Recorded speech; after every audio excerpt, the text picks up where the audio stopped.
उथी वञो आगरे जा सिंधी, मचण वारो आहे चेटीचंड जो मेलो। सिंधियुनि खे तारे छॾंदो झूलण ही अकेलो।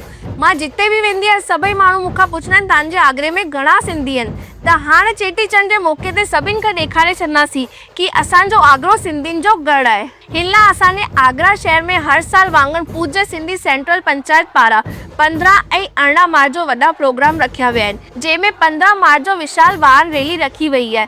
सुबह 9:30 लॻे खां सिंधु भवन ऐं 42 कमला नगर खां शुरू थींदी, जो कि भगवान श्री झूलेलाल जी गुरु संत वंश बेल जी गादी श्री सोमनाथ धाम शाहगंज ते पूरी थींदी। ऐं 18 मार्च जो बैंड बाजन ऐं 5 वॾी वॾी झांकियुनि सां गॾु शोभा यात्रा ॾींहं जे 3:30 लॻे ताज प्रेस क्लब खां शुरू थींदी ऐं होटल लाल सिंध ते वञी पूरी थींदी, जंहिंमें सभई सिंधी लाल जा प्यारा गॾिजी करे सिंधी सनातन जी मिसाल ॾींदा। ही प्रोग्राम सिर्फ़ प्रोग्राम न बल्कि पंहिंजे पीउ यानी कुल देवता भगवान श्री झूलेलाल जे जन्म अवतरण जे ॾींहं जे रूप में सिंधी एकता खे ॾेखारण जो ॾींहुं आहे।